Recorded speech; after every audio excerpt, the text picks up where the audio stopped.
Because here's a fun fact. A lot of companies, they might not even have a position that's open, but they'll create one for the right person.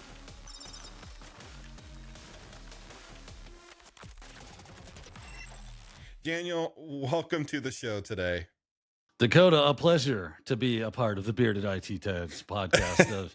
I watched your show. It's a lot of fun. You always have great guests. You always ask really good questions, and a lot of good information usually comes out of it. So hopefully I can continue your streak of awesome episodes. Oh, I'm sure you can. You know, we've had you on the channel before, and, you know, you have such great information and insight. It's a pleasure, you know, to have you back. It's an honor. Well, right back at you, sir. Thank you. For those who might been living under a rock and maybe aren't familiar with you, do you mind giving us a little bit of background about who you are, what you do, some of the cool stuff you're doing now? Sure. Daniel Lowrie, right there, right? I work for Anti-Siphon Training, which is the training arm of Black Hills Information Security. I'm a content creator for them. I also am creating courses for them as well. I've only been on there for a little while, so if you're looking in the course library as of this today, it's not there yet. It's coming though. It's coming. It'll be there soon. But I have been a trainer in the past. You might be familiar with some of my training content. I used to be a trainer for IT Pro TV and ACI Learning. And then they decided, you know what, let's do something different. And I said, well, God bless you, child. And I moved on down the road. And I'm super happy to be at Anti-Siphon now and working with them. They're a great group. Got a lot of really smart and engaging people that work there. So it's been great to land over there. But that's what I've been doing for the last 10 years is trying to help people get the skills, and not just the technical skills, but all the skills necessary and knowledge necessary to help them get into the job that they are really passionate about and have been trying to do. Because as you and many of your guests have kind of pointed out, it might not be as easy as it seems, or as some people make it seem. Like, oh yeah, come take my boot camp and your 6-figure salaries just rain from the sky. Let's kind of go back a little ways and let's talk about how the rise of LinkedIn and GitHub and other platforms like that. I don't know if there's really many other platforms than LinkedIn and GitHub, but how they've changed, you know, the approach when it comes to hiring people in the tech industry. Sure. And if you're looking for other platforms, I would say, at least in the security space, definitely like try Hack Me and Hack the Box as well. Absolutely. What LinkedIn and GitHub and other platforms can do for you is help you show your work, right? I always like to say when it comes to developers, right? Think of a full stack dev, someone that is making apps or web apps every day, and they're running through it from soup to nuts. They're setting up the database. They're doing all the things that they need. The web server gets set up. They do all the certificates, you name it. They handle all that. How many certifications do you think they have? My guess, I'm a bit biased, but I probably guess they probably have maybe 1 or 2, you know, certifications. Right. It's not a lot, if any, even. Yeah, right? if any. Yeah. And those are the ones that are available. That doesn't mean that those devs have it. Right. A lot of the devs that I know, they don't have any certifications. Or maybe they had some from back when they started their IT career, moved into dev, and that's when like, well, I don't really need certification. Why? Why does the developer not need certifications? Because they show their work. Their work is available for most people to see, unless it's, you know, behind some iron curtain for, you know, secrecy reasons, which does happen. But they have GitHubs, they have LinkedIn, where they are constantly like showing what it is they built. Oh, go to this website, I built that. Go to this thing, I built that. They get to show their work a whole lot easier than we have in the past. And that's what kind of like myself and a couple other people realize is like, oh, I can show my work too. I'm just not. So let me do that. Let me go get a LinkedIn. Let me get a GitHub, and let me start doing the things that I'm doing. Let me start making write-ups. Now, this used to be like people watching, people listening. They're like, oh, you know, tell me more. This GitHub of which you speak sounds interesting. And LinkedIn, you say? Is that am I pronouncing that correctly? You know, it's like, yeah, everybody knows about it now that it's there and that you should be using it. Now, we move into whether or not it's a useful thing, and has it kind of like grown out of its usefulness? You know, we were talking very briefly before the show started. I think there's still gold to mine.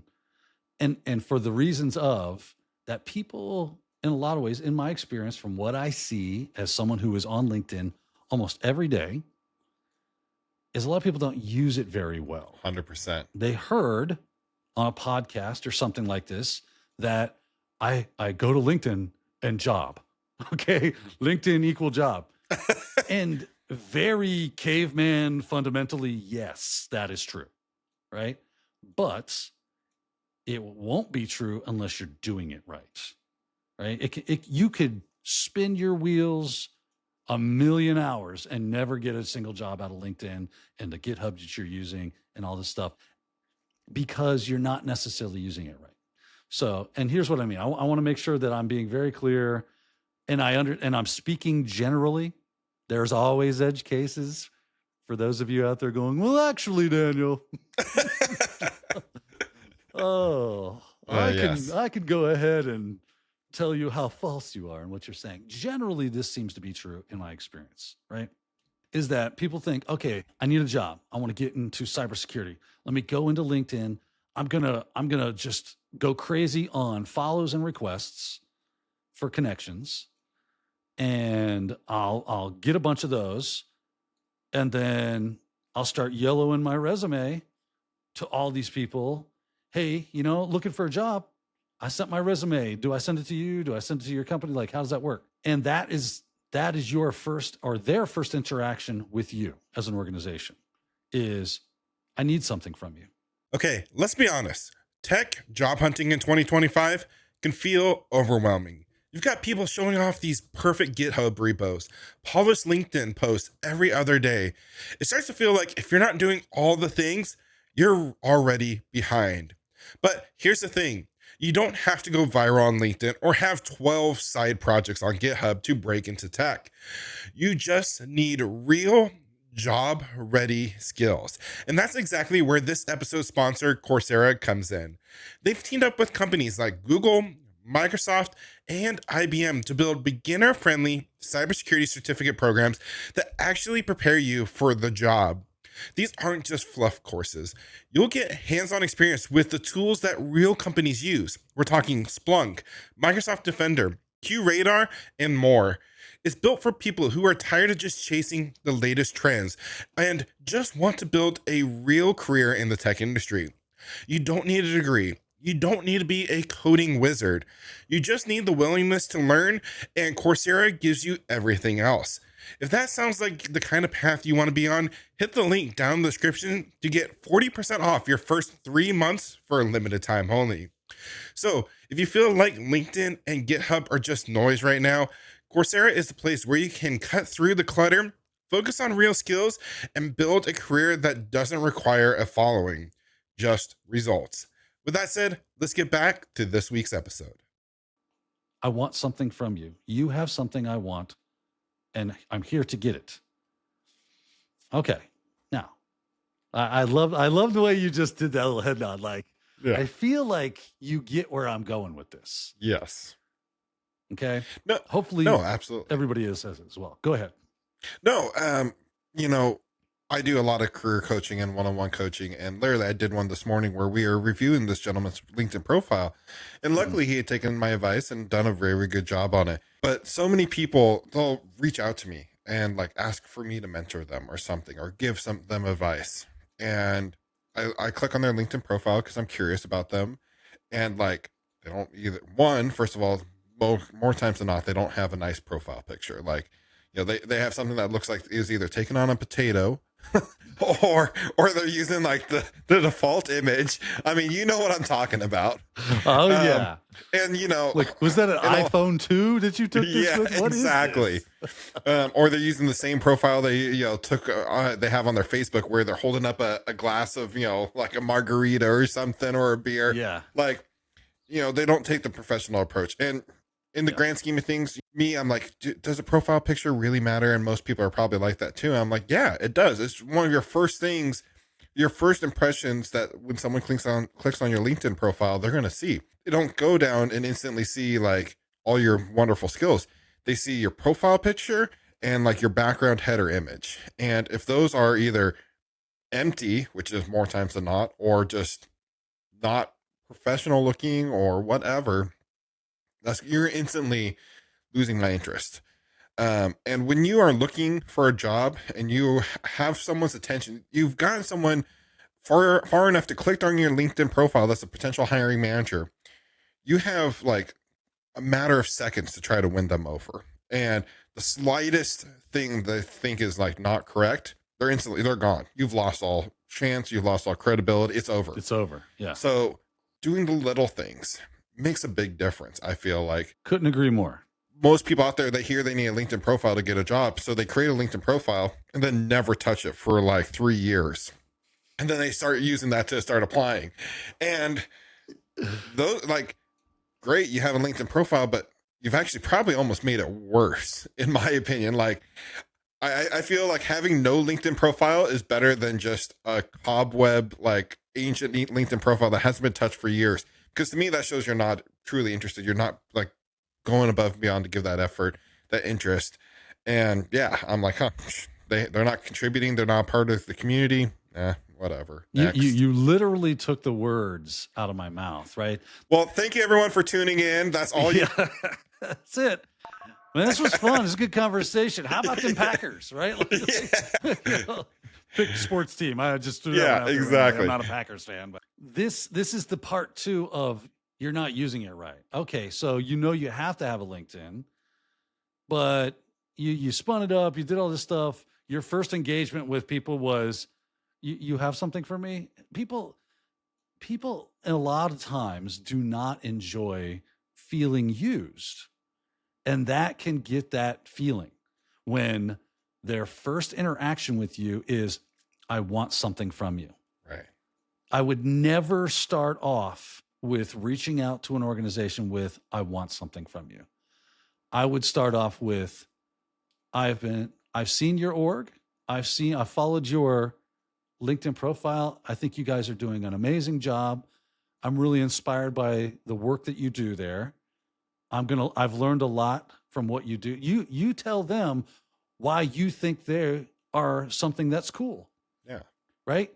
And not in an ego stroke way. You know what I mean? That also has a stink to it. Yeah. That you don't want to throw on. It's kind of butt kissy, and you don't want to do that. Okay. You want to be sincere and genuine.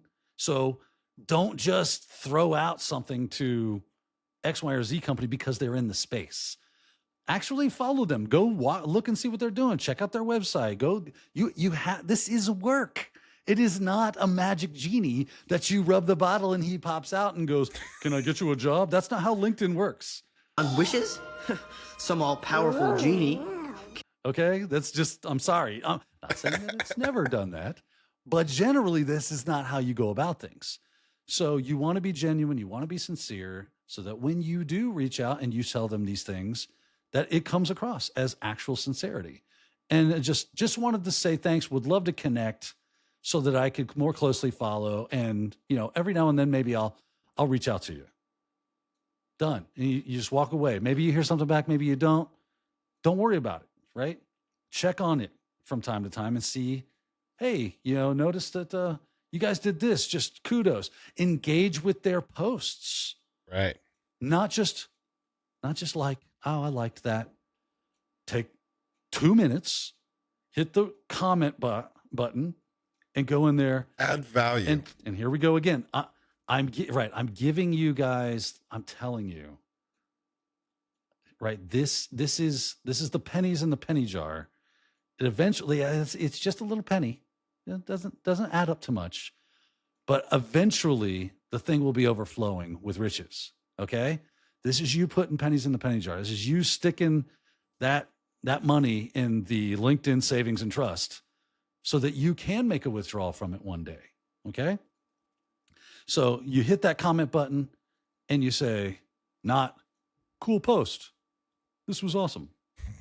But this is a really great post. I got a lot out of it. I like this, and this. Give a couple of reasons for why you're making a comment. This is what I found value. This is the value I found in this post, and highlight it and how it affects you in what you're interested in and what you're doing and why you think they're doing a good job. That is a valuable comment. And if you're doing that consistently, whenever you see something that you generally can engage with, you engage. Absolutely. And you're not doing it with just them. You're doing it with 5, 10, 50 other organizations. It's called networking. Man, Dakota, I feel like, are you in my brain right now? 'Cause Exactly. you gotta get out, bro. Yeah. Right. It's called networking. Okay. So this is what you're doing. Now, we don't want to make you think that, well, I've got my 50 or 5 or 10 or whatever you're doing. And now job. Okay, here we go again, right? Stop. Recently, I was talking to someone and it came to me the idea of how, a good analogy for LinkedIn is like that of a garden. Okay. When I have a garden, I want fruits, I want vegetables out of my garden, right? That's the purpose of me planting the garden, was for sustenance, to sustain me, not a flower garden. Obviously, that's just pretty, right? But I want something, I'm going to put in work and then I'm going to get a product out of it. Think of LinkedIn as your garden. You have to tend it every day. You can never just go, well, I put the seeds in the ground. I can't wait for the apples to show up. I mean, it might happen, right? But that's a poor plan to actually making sure that you get apples out of your garden one day. So what do? You tend your garden every day. You spend some time, just mark off some time. Maybe if you say, I want to spend an hour on LinkedIn today, well, do 10 minutes in the morning, 10 minutes at your morning break, 10 minutes at lunch, 10 minutes later in the meeting, so on. Spread it out. That way you are consistently on the platform. By the way, LinkedIn likes it when you stay on their platform. They're big fans of that. Yes. The algorithm is watching. And if you are consistently within their platform, it's going to yield higher returns for you. You are tending your garden. You're pouring water on those seeds. You're putting fertilizer on it. You're covering them when it's cold. You're doing all the things that is necessary to ensure a bigger and better and more fruitful harvest. Yeah. Which is what it's for. Engaging with your colleagues and coworkers, engaging with people that are in the space that you want to be in, and not just in a way of gimme, gimme, gimme. That's so try hard. People do not like try hard. And I can, 100%. But you know what? I already can hear the comments. I already can hear the haters in the comments. Like, of course. Well, I don't have time for that, Daniel, and I shouldn't have to do that much work. And I need a job now. And how is that going to help me now land a job? And like for me, my answer is, well, if you're not you're already too late. If you're in the spot where you're looking for a job now, it's too late. That this ship has sailed. Yeah, that's unfortunate. Yeah, it's unfortunate. Yeah, this is something that this is part of building a successful career. This is like, okay, now that you've got a job, I'm not going to touch my LinkedIn until I need another job. No, that's not how it works. Because you never know what might happen, especially, let's be honest, in some uncertain times we might be in right now. Like, I know plenty of people, like that, had to weren't planning on necessarily, changing jobs or whatever. And not at that moment. No, I was not. No, but having those connections and building up that network and networking with people, I'm sure that played a role in you landing on your feet and excelling in your career. This is something you have to constantly be doing especially if you want to grow in this career field. Let's be honest, because it's absolutely true. I don't know if I'm a unicorn. We used the word unicorn. I don't know if it was a special circumstance. You are a unicorn more to data. Us. Yeah. We'll get into that conversation here in just a minute. But here's your unicorn. I feel like all the time and effort that I spent in LinkedIn paid off in dividends right when I needed it the most. Right. And to your point, right. If you're already like, I'm behind the 8 ball, I'm sorry. Again, LinkedIn is not magic. No. And that's just the unfortunate reality of it. And I even if you're hating on me, telling me everything I'm saying is wrong, I feel for you if you're sitting there going, I need work right now. I want to get into this right now. I totally feel for you, and I hope you get it. I hope that you are the edge case that parachutes into LinkedIn and is like, booyah, job. I am not even kidding. 100% hope that for you. I love to see when that kind of stuff happens, because it's almost like watching a miracle. You know what I mean? It's like, holy crap, can you believe that they just like, you must be a badass. That's all I can say. Cause that is not normal for most people. So I'm sincere when I say, I hope that for you, if you're hearing what I say and think that it's not the truth, maybe it's not for you, but I have seen it work. I can say that with 100% confidence and 100% reality that I have literally seen this work. So you can't say it doesn't. Yeah. There are many paths to the LinkedIn mountaintop, or the job mountaintop, as it were. This is but one. It has worked for me. I've told this to other people. It has worked for them.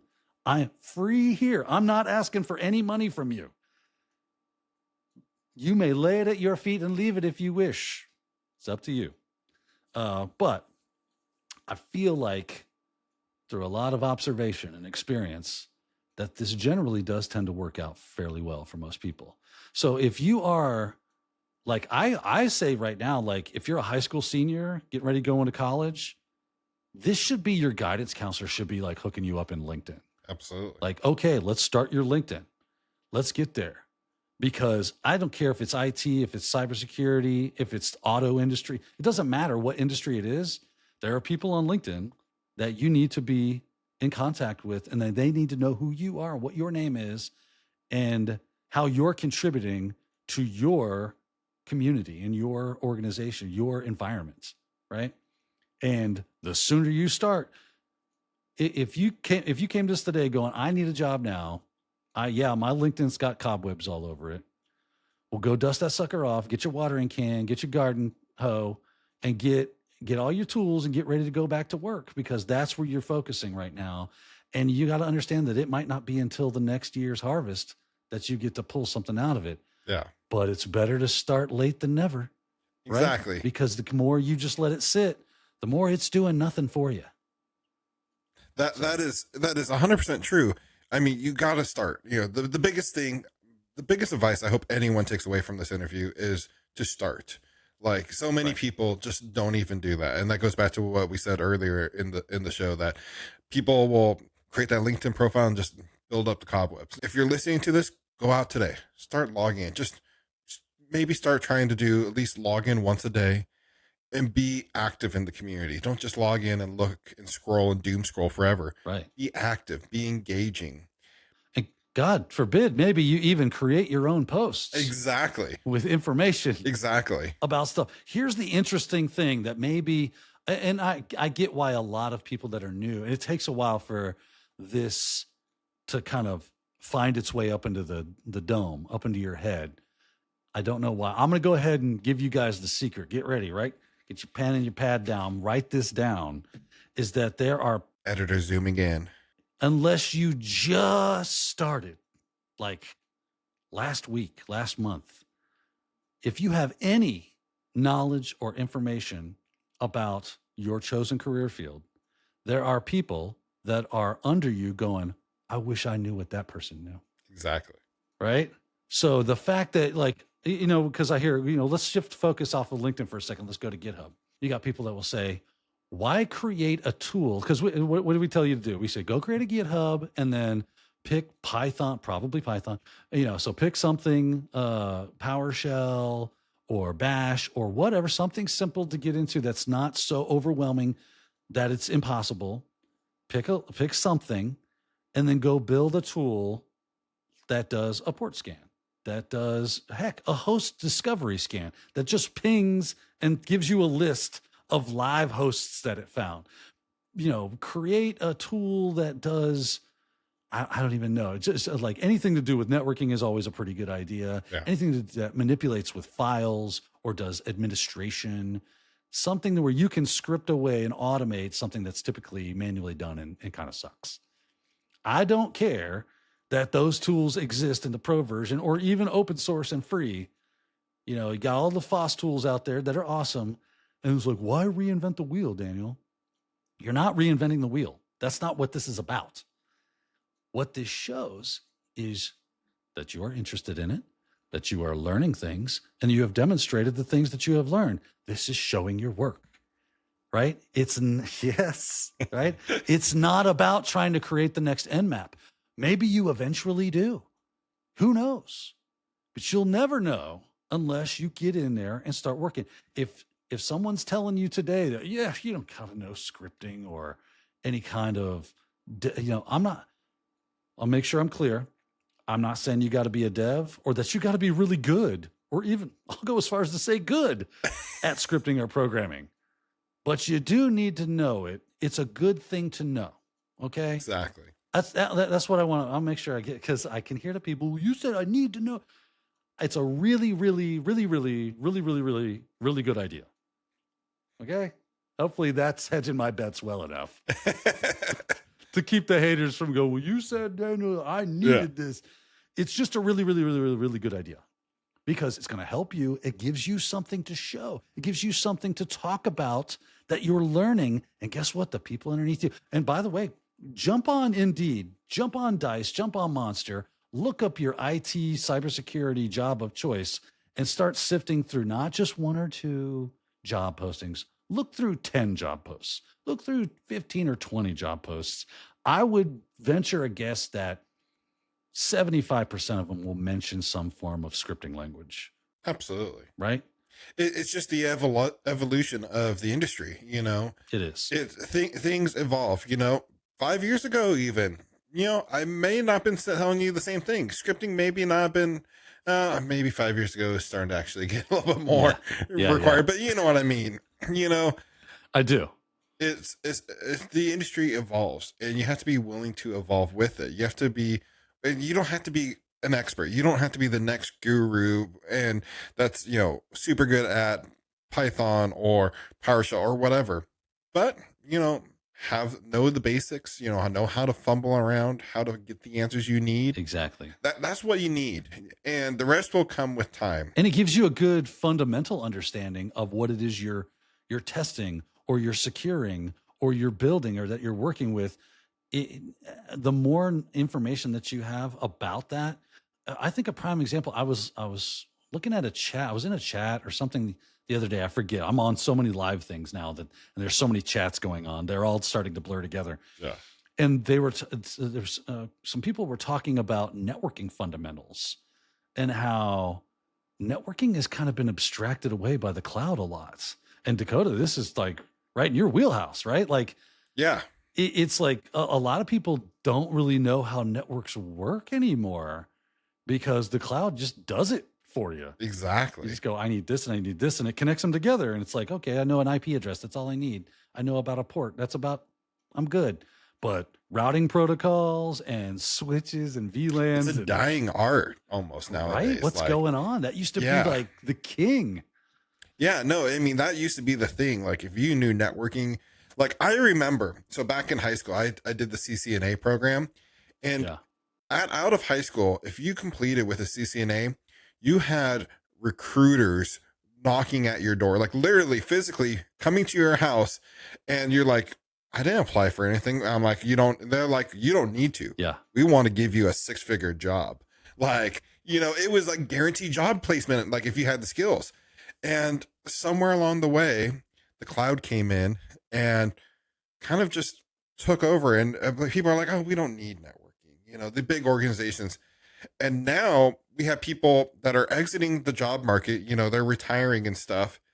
And all of a sudden we're like, who's going to run our networks? Like, what do you mean we have to configure a VLAN?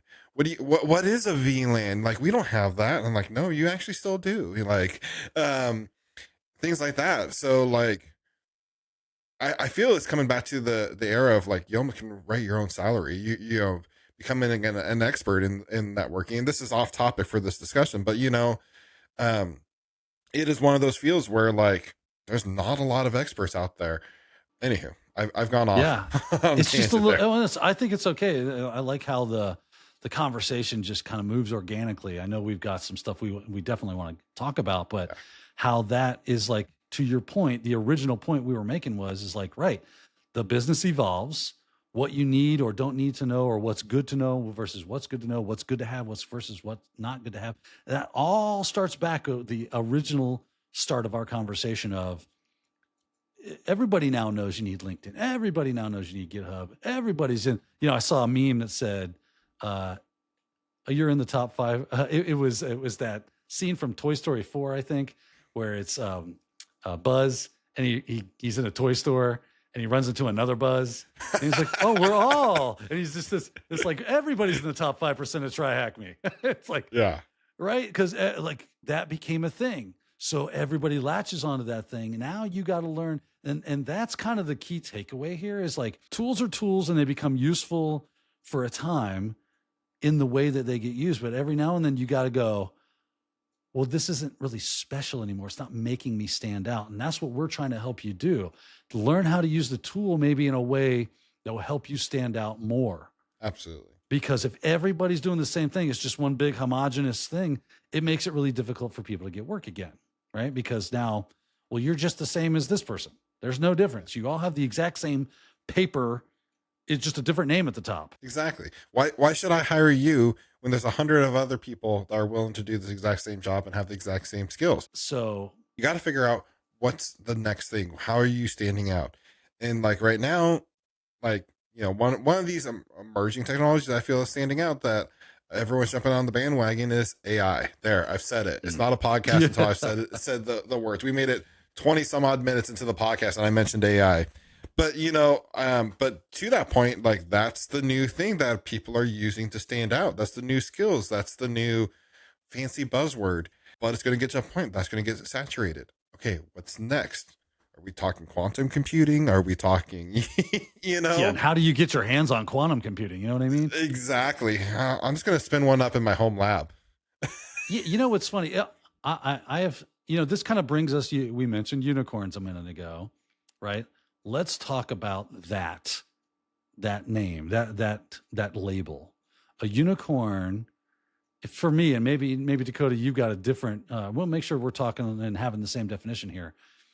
A unicorn is someone that can do things that nobody else does. Absolutely. Do you think that's a good working definition of unicorn? I think so. You know, a unicorn is just something different, you know, something that you're standing out. Something special. Something, right. Yeah. It stands out. That's why it's a unicorn. You can tell a unicorn, but in a pack of horses pretty quick. Yeah. Because you're like, hey, that one with a big horn on its head and the rainbow tail.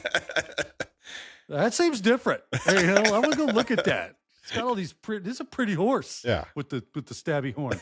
You know, it's like such a gentle creature too. You know, it's like there's something different about it that draws the eye, that draws the attention, that makes people go, I'm interested in this. That's how I think of the word unicorn. Okay. And back in the day, that used to be someone with a LinkedIn profile. You know, that's all you needed to be the unicorn. But now that's all you needed. But now it's different. Everybody's got a LinkedIn. Everybody's got a GitHub. Everybody's 5% on Try Hack Me. So now how do I get my glitter to shine even brighter, right? If everybody's covered in glitter, they found the glitter factory and everybody's just lining up to get unicorned up. Well, then now you're just in a pack of horses again, right? That's basically what ends up happening. So you're probably not going to like this advice, but that's okay. I don't really like it either, to be honest with you, but it does work. Do the stuff no one wants to do. Specialize in things that are really hard and kind of suck. And you're like, whoa, Daniel, hold on. Let's just stop right there. I didn't get into cybersecurity to do work I hate. That's not what I'm talking about, okay? What I'm saying is like, I'm trying to find really good and impactful ways to like make my point here. I'm going to throw a term out there and let's just get your initial response. Anybody, this is rhetorical. You don't have to answer me, but I want you to feel your initial response. You better put it in the comments. You ready? OT and ICS. How do you feel about it? Are you like, I'm on fire to go do OT and ICS? Sounds like the most amazeballs job ever. If you were like, whatever, yeah, I mean, it's got some, well, yeah, okay, it's not bad. If that was your response, that's where you should really lean into. Yeah. Right? Because that's the average person's response. But we are not average, are we? Right. We do the things that people don't do. We are the Navy SEALs of IT and cyber. That's how you got to think of yourself. Right. Everybody else is, everybody signs up for Hell Week and Buds, right? But most of those suckers are ringing the bell going, I'm done. I don't like it. No fun, no bueno. Right. And the dudes and the people that, and I'm just picking on Navy SEALs, right? Because it's a really good analogy, I think. The people that suffered through all the sucky parts of that, they end up really liking their job. They end up really and they're like revered. They are unicorns. They are doing the things that nobody else can or will because they had the grit and determination to make it happen, to say, I don't care how bad this sucks. Right. I know that once I get over this, it's going to be cool. I'm going to be somebody that's different and I stand out. So pick something that doesn't really like make you go, oh, I got the warms and the fuzzies. It hits me all here in the feelings. Yeah. And I think it's going to be amazing. And specialize in that. Specialization is a really good way to stand out, especially if it's something that nobody else wants to do. Well, and here's an instance that immediately comes to mind. And I know Cisco's changed their certifications, but back in the day, everyone would go route switch. Everyone would kind of like go the route switch. Like that was the norm. And like, because that was a very broad, certification track is just to do route switch or service provider or something like that. But some people went the communication route. They did call manager. They did stuff like that. Those people, there wasn't a lot of them out there, but they were really good at what they did. And they almost always were getting poached by the next job because like they were the unicorn. Like, there wasn't the job market wasn't overcrowded because no one really liked that. Let's be honest, like Cisco call manager isn't sexy, things like that.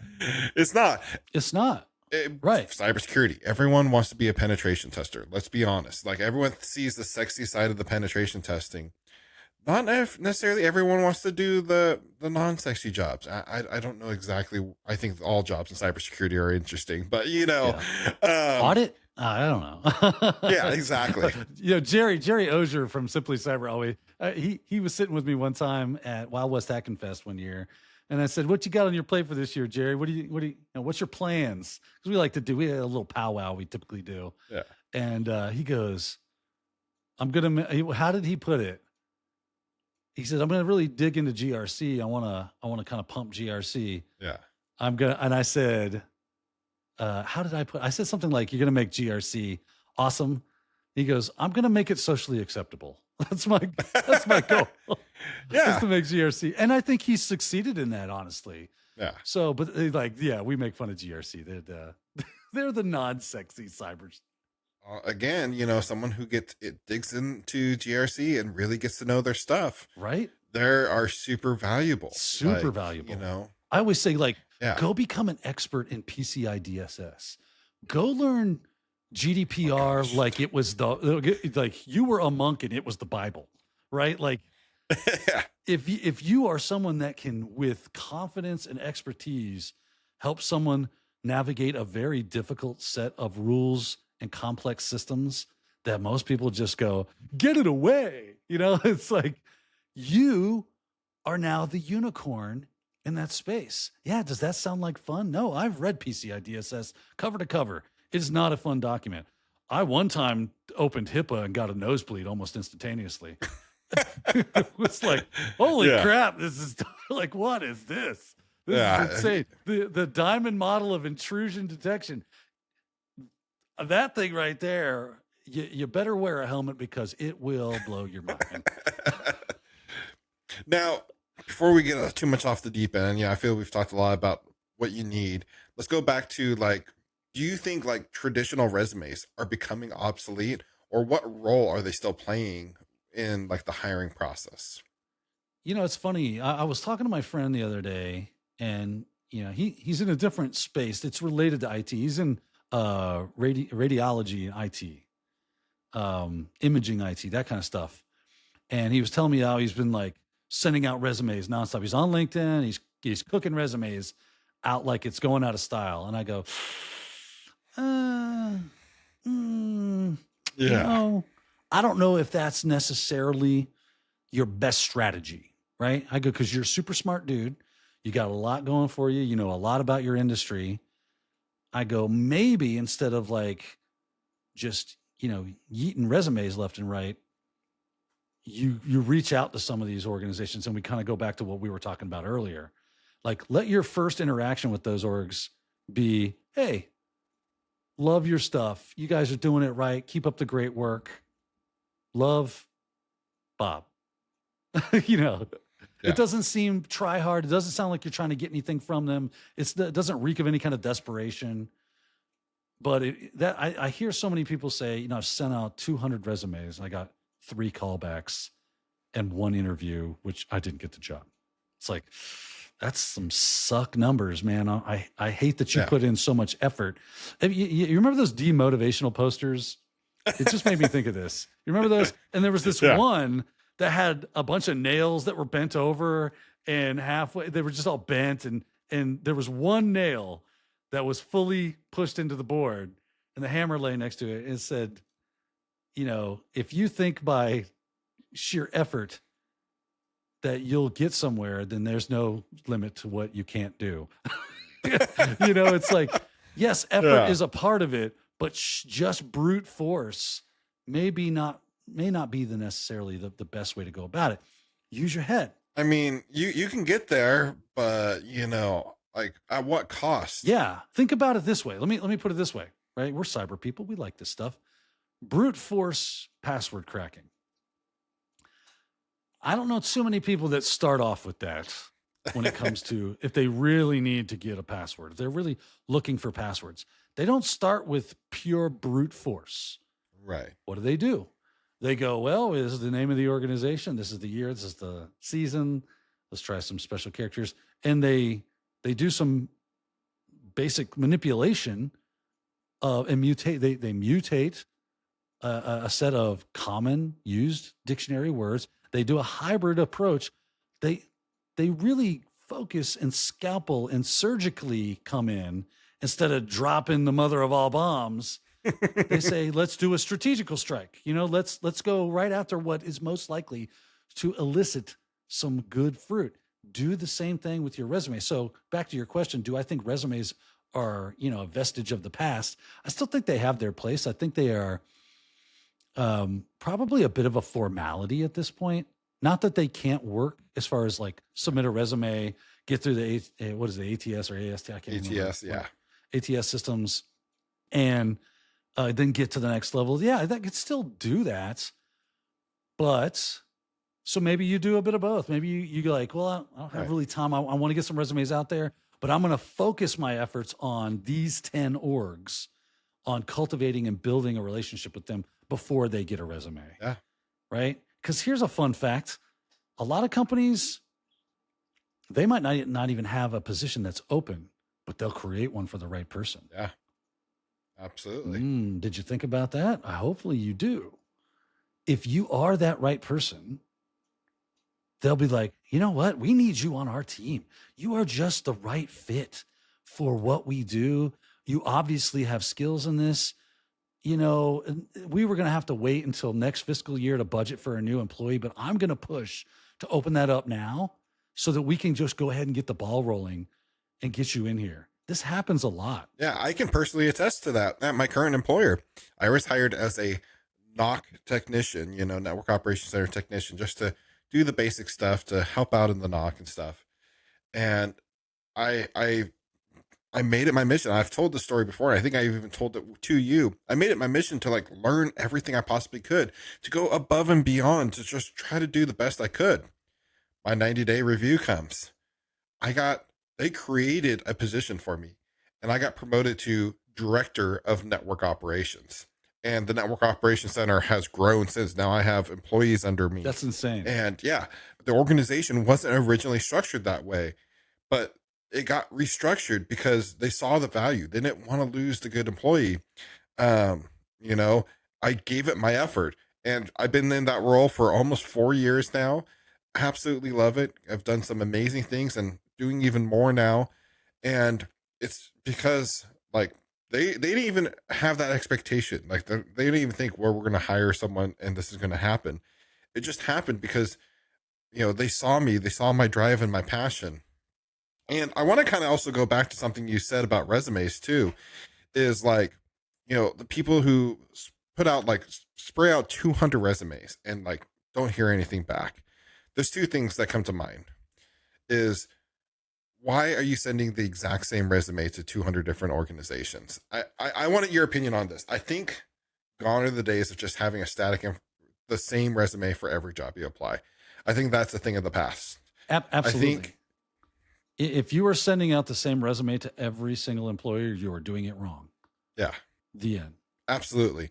And people hate on that. Like I can guarantee you, going back again, I know there's going to be someone in the comments saying that's too much work. It's not required, but it is. Like, you need to be customizing at least some part of your resume to the application. And like, I have my monitors up. I used to have two monitors. Now I have a widescreen one, but have the job listing on one side and my resume on the other. And I'd be scanning it and I'm like, oh, you know what? I have that skill. They're really wanting that skill. They've said it like 3 times in this, job posting. I'm going to make sure I put it on my resume. And I did something like, so like after I left my first job, I was there for 2 years, help desk, grew through the position. I'm like, I'm going to have no problem landing my next job. I got experience and stuff.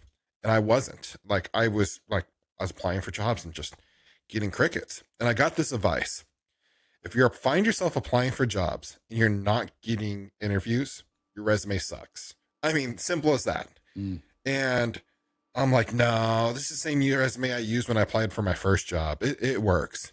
They're like, if you're applying for jobs and not getting interviews, your resume sucks. So I crumpled up my resume, rewrote it, and started doing this.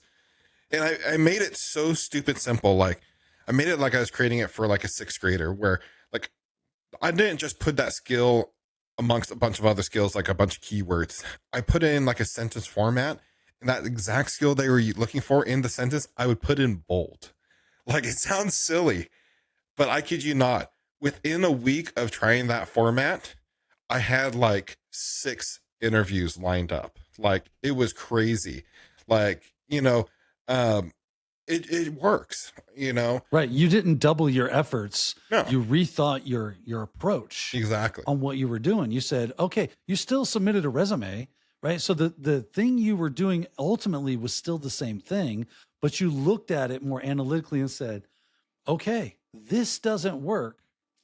And, I want to go back to something you just said about people that are going to come out and say, that's too much work.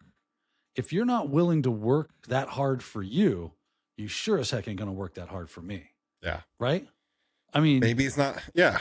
This is your first opportunity to show people how hard you work and how much you put in and what kind of person you are, what your work ethic is like. And it's all about you. If you're not willing to do it, what the heck? What am I supposed to expect from you? Absolutely. No, this is your first impression you're making. Yeah, exactly. If you are not willing to put in the work, then are you going to put in the work once I hire you? Yeah, you nail on the head there. Yeah. Yeah. You gotta be, if you are someone that has a poor work ethic, work on that. Yeah. Right. You got to do something to get over, go see a hypnotist or read a self-help book, go to a seminar, do whatever you got to do. Cause let me tell you what, if you think you're getting into this business and you ain't going to work hard, you got another thing coming. That is a lie. It all goes back to, you got to become that unicorn. Right. You got to find out how to become that unicorn. You don't have to go out again. You don't have to go out and be a master at something. You got to figure out how you're going to stand out from the crowd. How are you going to make yourself different from everyone else? You have like, I sent you a link the other day with it had a bunch of job statistics in the IT and cybersecurity space. And when it came to entry level work, and I don't have it in front of me right now, so I'm gonna have to riff off the top of my head. But when it came to entry level, people with 0 to either 1 or 2 years experience, the market was oversaturated. Not just saturated, but oversaturated. We had 7 or 12% more people with the skills looking for that work than they had jobs. Right? Yeah. And it was people that specialized that had not quite enough workers. And that's where they're looking for cyber and IT. When it comes to entry level, they got the pick of the litter. They get to go, who do I wish to dance with? Who do I wish to fill my car with? They are at the advantage when it comes to employment. They can wait. That's why you see organizations, they'll put out like job posts with no intentions of actually filling it. They just want to see who applies, what skills they have, that kind of thing. And like, what kind of level of attention does it get? Right. And if it's super high, they go, oh, we're good to go. If I need it, I can just reach out and grab it. I'm not going to have to worry about filling this position. Right. That's just one of the reasons that they might do that. But that is definitely a valid reason that does happen. So, but what if they put that out there and they see a sparkly, shiny, rainbow-tailed, pointy, stabby-horned resume that's like, man, this one right here, hold up now. I wasn't really looking, but dang, they got some effort up in there. Yeah. And look at this. Oh man, they're all over the place. Oh, hold on. I know this person. They've reached out to us and I see them engaging with our posts on LinkedIn. I see them engaging in our space. They're at the cons we go to. Yeah. They are always at the booth talking us up. That's this guy. He's looking for, dude. We need to scoop this person up. There you go. Yeah. Absolutely.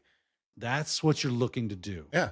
And it goes back to, just because you're not looking for a job now, you shouldn't stop. We just came full circle. I feel like just because you're not looking for a job today, you shouldn't stop building your network. You shouldn't stop connecting with people and making yourself stand out in the community.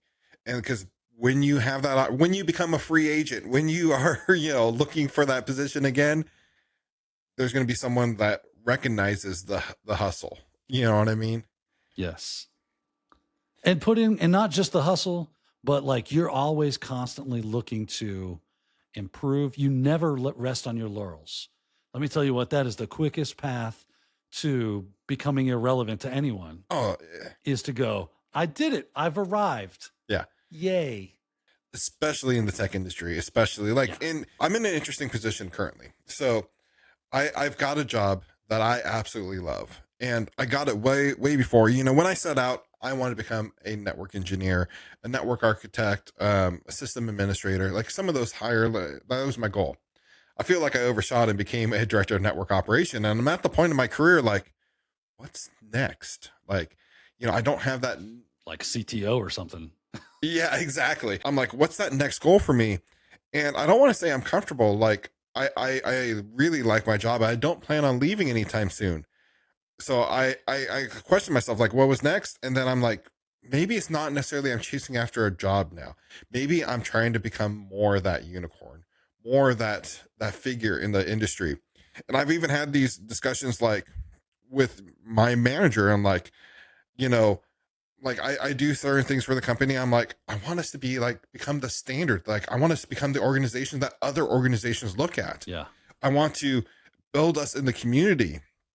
And that's one thing, I never want to just be like, I made it. I'm just going to sit back, collect my check, clock in, clock out. No, I've just changed the tactic. I've changed what I'm doing.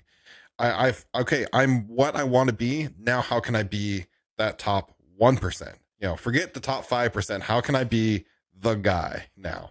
And you don't have to necessarily fall into the trap of, well, maybe I need to become a manager or doing that. Like some people like myself, I'm really happy being some kind of analyst or engineer. Yeah. Like I like putting my hands on keyboards and playing with stuff and having the chance to mess with the things. And it's like a playground to me. Yeah. I don't ever want to lose that.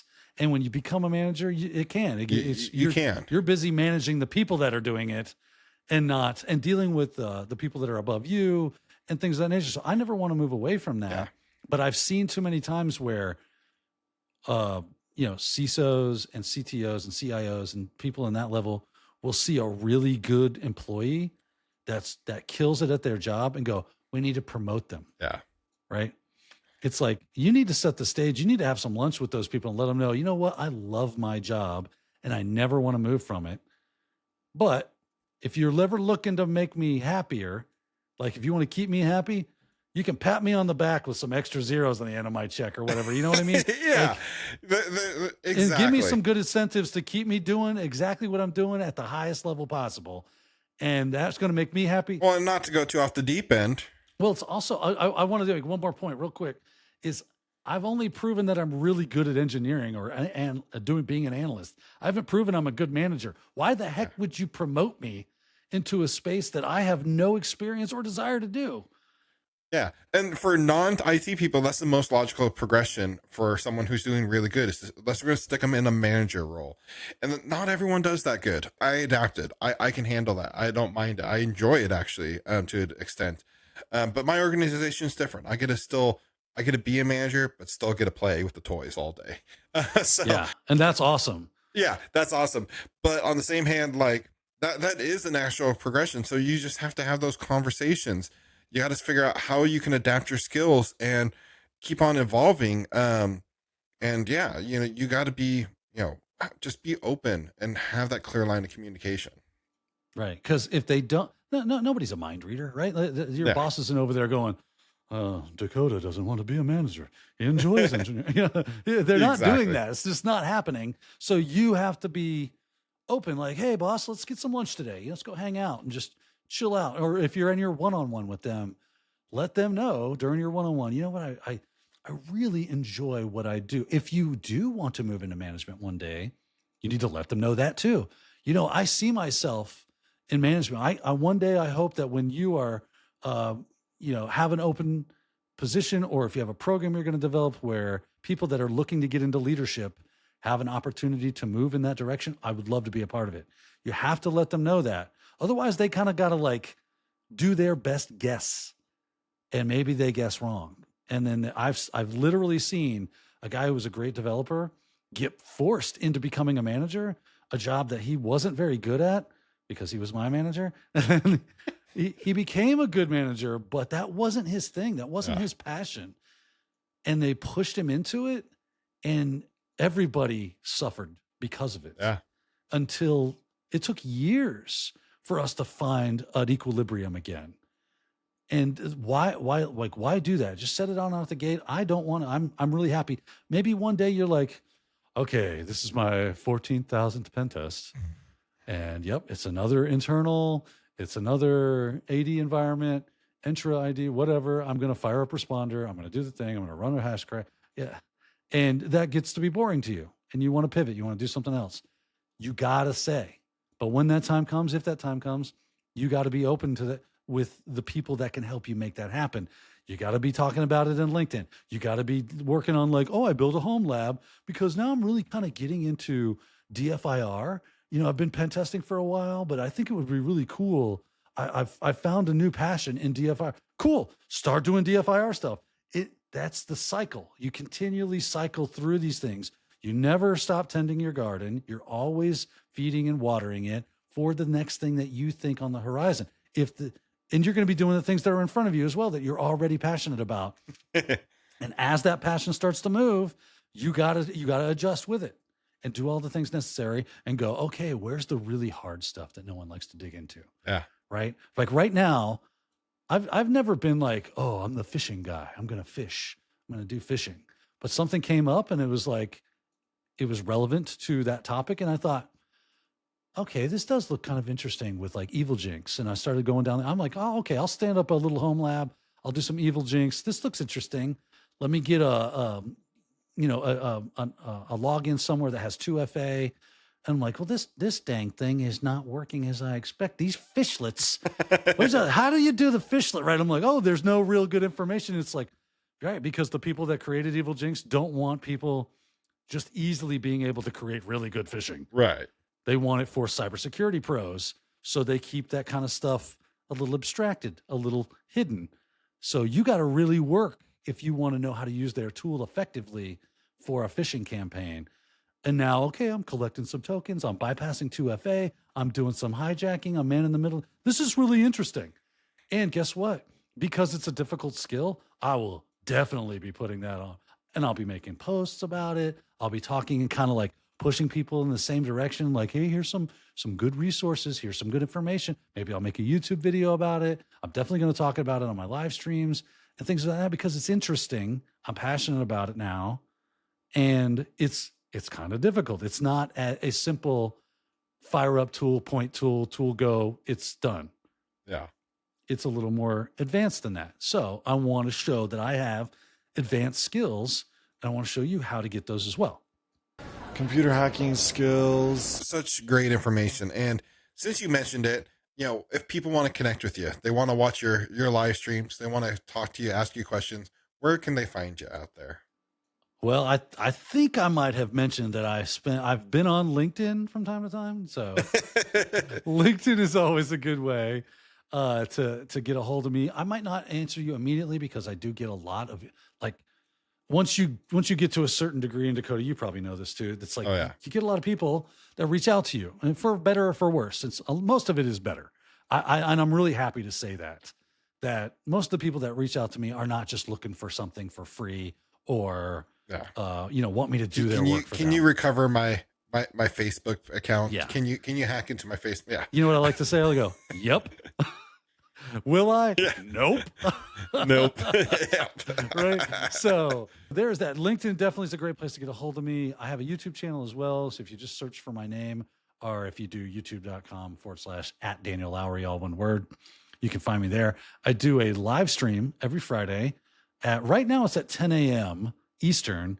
I'm toying with the idea, and I'm going to ask people's opinions on this, on whether or not it's still fairly a new thing. We just wrapped episode 12 a couple of days ago. So we have some, we're not entrenched. We haven't married anything yet when it comes to that, to the people that are consistently watching and hanging out with me. But the live chat is going on. It's basically me doing this instead of with Dakota. I do it with you. The chat is open. Come in, ask me anything you want, talk about anything you want. Wide open forum. If you want to say, I hate, CEH is the dumbest cert ever. You're like, cool, tell me more. Here's my experience with CEH. Here's my experience with EC Council. Chat, what's yours? Let's have a conversation. I like open forum, open discussion. We try to keep it about cybersecurity, but every now and then it might talk about a guitar. It has been known to happen. Absolutely. But we try to keep it cybersecurity focused as much as possible. But come and hang out. It's just open forum. A lot of really good people in the chat room. A lot of people come over from Simply Cyber. A lot of people come over that know me from Anti-Siphon. A lot of people come over that know me from IT Pro TV.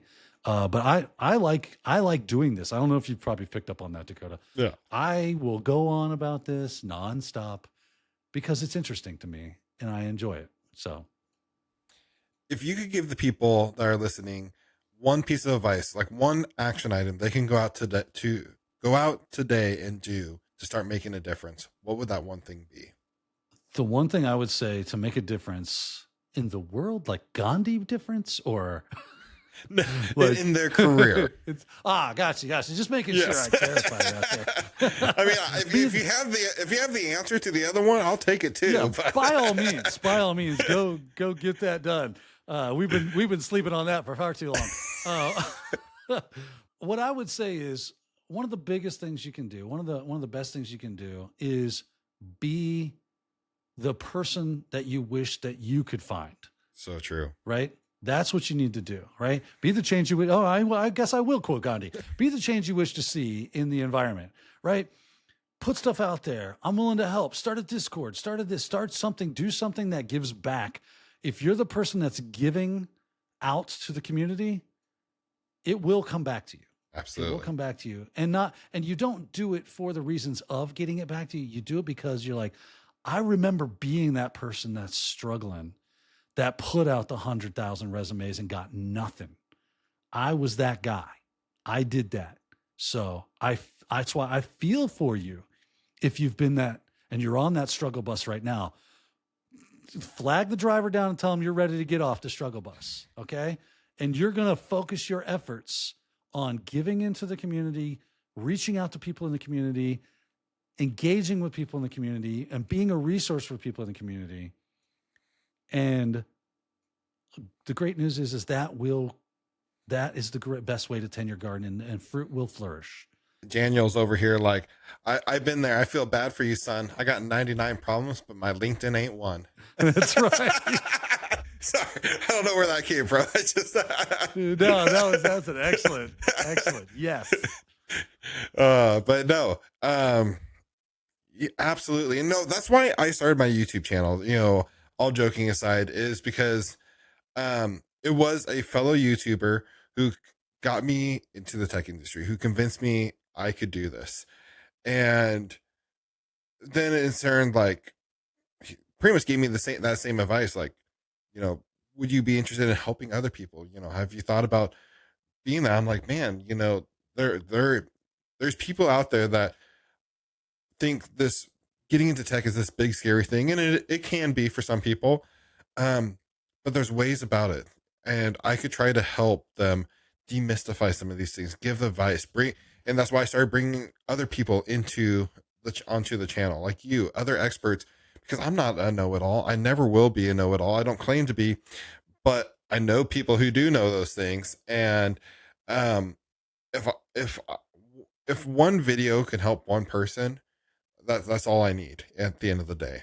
And you know what's cool about it is what ends up happening is as you grow in your skills and your knowledge and your reach, and you start to make connections and your network grows of people you know. I mean, Dakota and I, we've done a couple of things now. We hung out. I think you're a super cool guy. I like everything you do. I start to recommend go to Dakota. Why do you think? I mean, I had my sights on BHIS before anything ever happened where I needed them. Yeah. Right. I was like, man, I'd love to work for that company. Do you know why I thought that? Because they constantly give back to the community. So as you grow, your ability to give back grows, and then you become somebody that we can't live without. We need you. Yeah. Right. You've become so useful to the community. You're a pillar. Dakota is a pillar that holds up the next generation. Your job is to become the next pillar. You continue to grow. You start small. You're just a pebble, but it's weird. Instead of like chipping away, you actually gather more stuff to you and you build up, and that makes the foundation for the next people that are coming to do the same thing. So I saw Anti-Siphon doing that. I saw BHIS doing that. I was like, that's cool. They do live streams. I'm on a live stream with them almost every single day. You get to sit and listen for free. That's cool. To some security expert give you the rundown on how to do X, Y, or Z thing on Wednesday's Anticast. We have a Discord community that is vibrant and flourishing and is super awesome with great people in it. And we get together every Tuesday and we do an AMA. Hey, we got some people in here that know a thing or two about a thing or two. Come in and ask a question. Hopefully you get your answer that you're looking for, right? Wednesday, they got the BHIS webcast, right? Red Siege, the same kind of thing. They're always doing Wednesday offensives that they have. They've got like, it's just nonstop. These people are constantly giving in and giving back to the community. And that makes them, everybody goes, hey, there's a great resource. And then you start to build your knowledge and your understanding. And next thing you know, it doesn't take long. Absolutely. You become an expert on something, even if you're not top 10% of the top 10%. There are people that are looking up to you going, you know something I don't. And I like the way you talk about it. I want to hear it from you. Yeah. Go do it. Daniel, thank you so much for taking the time and just being one of those pillars in this community. What you do is just amazing. I've seen the work you've done. You're helping out people. It's an honor to have you on the channel. It's an honor to be on the channel, man. I like I said at the beginning, I enjoy your show. I watch it. I think it's great. Keep doing what you do. And yeah. Awesome. Again, thank you so much. And if you guys have made it this far, thank you for sticking around. If you've gotten anything from today's episode, or if you'd like to see things in future episodes, let me know down in the comments below. Really love to hear from you. Again, Daniel, thank you so much. Everyone, if you're not already following Daniel, go over and check out his YouTube channel. Check out what he's doing over there. Well, I hope you guys enjoyed this episode. And until next time, keep learning.